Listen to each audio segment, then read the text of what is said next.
Yeah, I've said this publicly a lot.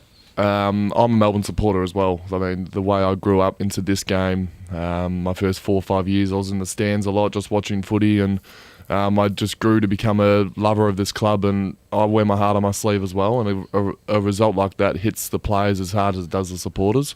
I know we've got some of the more passionate supporters in the land, and they definitely get around us when we win, and they let us know when we lose. And that's what you want from your supporters as well. So the job of the players, though, is obviously to get over it a little bit more quicker than the supporters, and we got to start looking into Richmond. Lucky enough, we got a 9-day break, so we can actually review the Hawthorn game. I don't like a lot of clubs when a bit of an out of the blue smashing comes, they go, we won't review that game, we will just pass it on. But I reckon we'll get a lot of learnings out of reviewing that game.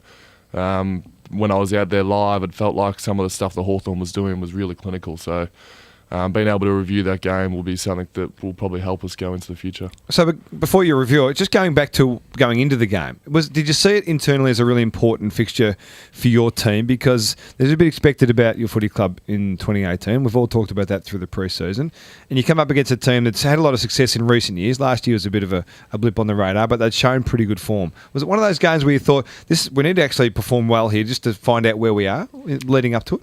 Every time I play Hawthorn, I still see them as the best team in the comp. Obviously, they had a year last year where they struggled a tiny bit, but I still saw them when we played them last year as the best team in the comp. So it's going to be a battle for us, and we knew that we were playing the best team of the decade, and it's a chance for us to show how far we've come, and unfortunately we didn't put that on show.